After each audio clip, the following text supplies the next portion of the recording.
받은 만큼 돌려준다는 원칙의 위험성은 받은 만큼 네가 나를 해치면 나도 너를 해친다. 네가 나를 도우면 나는 네게 빚진 셈이며 보답할 의미를 느낀다라는 허회 원칙을 보편적으로 지지하는 것의 모든 사회에서 테이커와 매체는 그런 일반적인 습관을 이용하려는 경향을 보인다. 심리학자로부터 찰디니는 누구나 자기가 받고 싶은 것을 먼저 줌으로써 허회 원칙을 활용할 수가 있다. 테이크와 매체는 예전에 자신을 도와준 사람의 부탁을 수동적으로 들어주기도 하지만 때로는 미래의 도움을 받고자 하는 사람에게 미리 호의를 베푼다. 인맥쌓기에 걸리자 키스페라지가 그에 져서 혼자 밥 먹지 마라 라고 말했듯이 받기 전에 주는 것이 더 낫다. 게네스레이가 그 전형적인 사례다. 그는 상대가 요구하지 않았음에도 친절을 베풀어서 주요 인사가 친절로 보답하게 만들었다. 그가 주요 인사에게 헌신한 것은 그들이 훗날 자신의 요구를 들어주도록 신뢰를 쌓기 위해서였다. 예를 들어보자. 조지 부시는 1994년 텍사스 주지사 선거에 출마했다. 당시 부시는 고전했지만 레이는 만약을 대비해서 부인과 함께 각각 12,000달러씩 기부를 했다. 당시 부시가 주지사로 당선되자 레이는 부시의 문명열 낮추기 운동을 지지하면서 로비 편지를 24통이나 썼다. 한 시민 감시단체에 장했다면 레이는 공익사업 규제 완화라는 보상을 대가로 부시를 도왔다. 레이는 부시에게 내가 목표를 이루도록 도와준다면 나도 계속해서 당신을 돕겠다라는 의지를 암시하는 편지를 보내기도 했다. 전력법 개정안이 통과되도록 앨런이 도울 방법뿐만 아니라 당신에 따른 정책들에도 앨런이 무언가 도움이 될 수 있다면 언제든 말씀해 주십시오. 호혜 원칙은 강력한 규범이다. 하지만 여기는 두 가지 위험이 있고 둘 다 우리가 인맥을 쌓을 때 주의해야 할 점이다.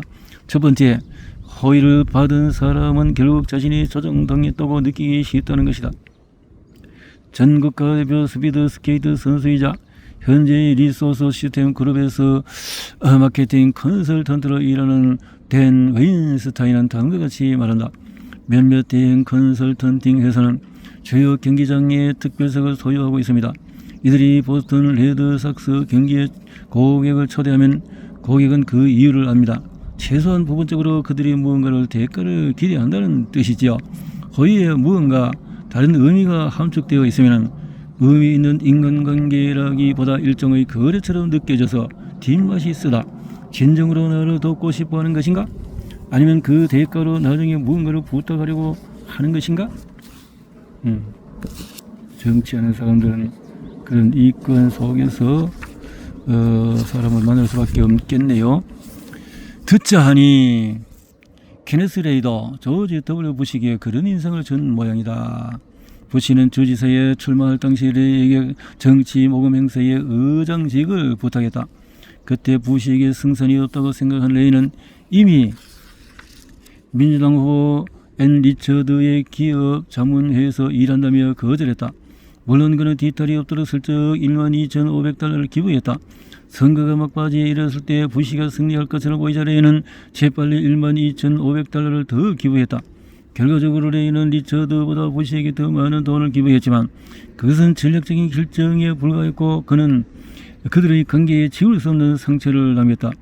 어느 저널리스트는 레이의 그 행동이 그를 조지 W 부시의 측근 세력 주변으로 밀쳐버렸다고 지적했다.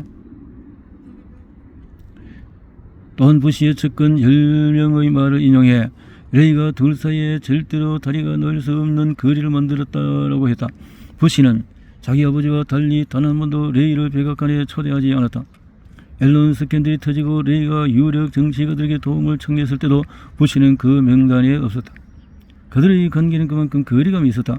호혜 원칙을 이용할 때 발생하는 두 번째 위험은 특히 매체에게 치명적이다.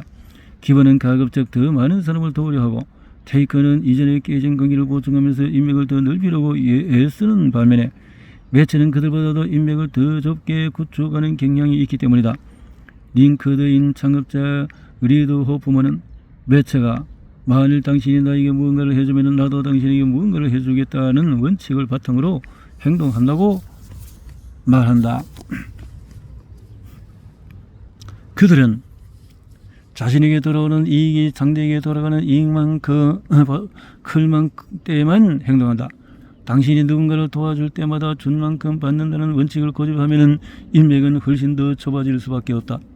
보답을 기대하며 베푸는 매체는 자신을 도와줄 만한 사람만 도와준다. 그러나 베푼 만큼 정확히 돌려받는 것은 이익이라고 할 수 없다. 그런 의미에서 매체로 행동하는 것에 어떤 가치가 있는지 따져볼 필요가 있다. 허회 원칙이 안고 있는 불리한 점이 누적되면 매체와 테이크의 인맥은 질적, 양적으로 제한적일 수밖에 없다. 허회 원칙의 두 가지 위험은 모두 인맥을 근시한 쪽으로 바라보는 데서 발생하지만 테이크와 매체는 어떤 사람과 주고받는 것이 가장 이익이 되는 거라는 전제를 엄격히 지키려고 한다. 핵심은 기버의 접근 방식이 인맥을 더 넓고 풍부하게 하며 잠재적인 대가의 범위도 넓다는 점이다. 대가를 얻는 것이 기버가 인맥을 쌓는 동기가 아님에도 말이다.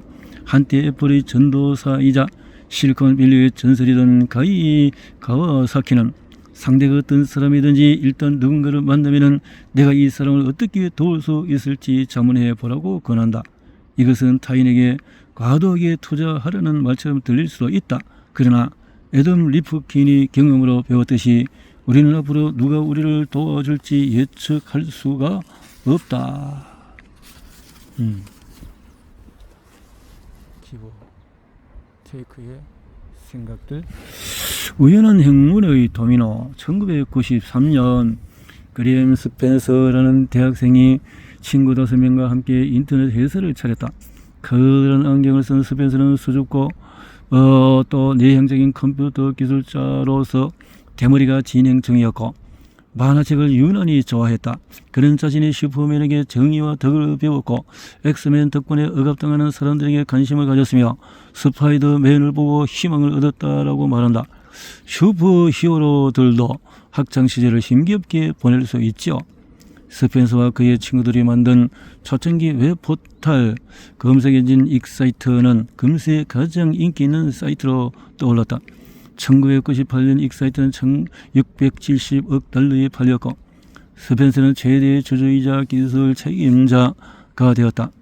익사이트 매각 직후인 1999년 스펜서는 애덤 리프킨이 이메일 한 통을 받았다.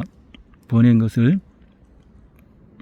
당시 리프킨은 한 번도 만난 적이 없는 스펜서에게 회사 창업과 관련해서 조언을 구했는데 스펜서는 흔쾌히 만나서 이야기하자고 말했다. 리프킨을 만난 스펜서는 벤처 투자자를 소개했고 덕분에 리프킨은 창업에 성공했다. 리프킨은 어떻게 스펜서와 접촉할 수 있었을까? 또 스펜서는 왜 적극 나서서 리프킨을 도와준 것일까? 스펜서에게 도움을 청하기 5년 전인 1994년 초 리프킨은 어떤 신인 밴드에 흠뻑 빠져 있었다. 그 밴드가 인기를 얻도록 도와주고 싶었던 그는 컴퓨터를 다루는 실력을 발휘해서 캘리포니아 공과대학 서버를 호스트로 해서 밴 사이트를 만들어서 운영을 했다. 그저 진정한 음악 팬으로서 한 일입니다. 나는 음악을 사랑합니다. 팬 사이트는 대성공을 거두었고 수많은 사람이 무명 밴드가 스타로 발돋움하는 과정을 지켜보았다. 그 밴드의 이름은 그린데이다. 상업적 인터넷이 급성장하던 1995년 리프킨이 만든 팬 사이트가 어찌나 유명했던지 그린데이의 매니저가 그 사이트를 인수해서 공식 홈페이지로 쓸 수 있겠느냐고 물어봤다. 좋다고 했죠. 가지라고 했어요. 리프킨이 그때를 떠올리며 덧붙였다. 그냥 져버렸어요. 그로부터 1년 전인 1994년 여름 수백만 명이 리프킨의 팬 사이트를 방문했다. 그 방문자 중에서 열렬한 펑크록 팬이던 어떤 사람이 그린데이 음악이 너무 대중적이라고 평가했다. 그는 사이트 운영자인 리프킨에게 이메일을 보내서 진정한 펑크록에 대해 한 수 가르쳐 주었다. 그가 바로 그레임 스펜서이다. 스펜서는 사람들이 인터넷에서 펑크록을 찾아 들으려고 할 경우에 적어도 그린데이의 음악보다도 나은 음악을 찾을 수 있어야 한다고 주장했다. 그의 이메일을 읽은 리프킨은 스펜서가 모크식 헤어스타일 이렇게 표현할 것이라고 예상했다. 리프킨은 훗날 스펜서가 자신을 도와주리라고 상상도 하지 못했다. 아무튼 그것은 먼 훗날의 일이었고 스펜서는 이제 막 익사이트를 운영하기 시작한 참이었다. 만약에 리프킨이 테이커나 매처였다면 스펜서의 이메일을 무시했을 것이다. 하지만 기버인 리프킨은 스펜서가 많은 이에게 펑크록을 제대로 알리도록 또 노력하는 밴드들이 더 많은 팬을 확보하도록 돕고 싶었다. 리프킨은 그린데이 팬 사이트에 링크를 걸어서 스펜서가 제안한 펑크록 밴드들을 소개하는 페이지를 만들었다. 이런 결과로 리프킨의 명언 중에서 나는 약한 유대 관계에 힘을 믿는다라는 말이 있다. 스탠퍼드 대학 사회학자 그라노 베터의 고전적인 연구의 경지를 표하는 말이다. 강한 유대 관계는 정말로 신뢰할 수 있는 가까운 친구나 동료와의 관계를 일컫는다. 반면에 약한 유대 관계는 우연히 알게 되어서 안면 정도만 있는 사람들과의 관계를 말한다. 그라노 베터는 강한 유대 관계에서 가장 큰 도움을 얻는다는 상식적인 전제를 검증하기 위해 직업을 바꾼 지 얼마 되지 않는 전문직, 기술직, 관리직 종사자를 대상으로 설문조사를 했는데 이때 응답자의 약 17%가 새 직장을 얻는 데 친구나 신뢰할 만한 동료가 많은 도움을 주었다고 대답했다. 그렇다면 약한 유대 관계는 어떨까? 놀랍게도 거의 28%에 달하는 응답자가 새 직장에 대한 정보를 약한 유대 관계에 있는 사람들에게 들었다라고 응답했다. 강한 유대 관계는 결속감을 주고 약한 유대 관계는 새로운 정보에 보다 효과적으로 접근하도록 다리가 되어준다. 강한 유대 관계는 같은 사회적인 테두리 속에서 맺어지는 경향이 있기 때문에 한 사람이 아는 기회는 이미 다른 사람도 알고 있을 확률이 높다. 반면에 약한 유대 관계는 그 범위가 넓어서 다른 인적 정보와 접할 기회를 주거나 어떤 실마리를 발견하게 해준다. 그렇군요. 자, 까지. 그래서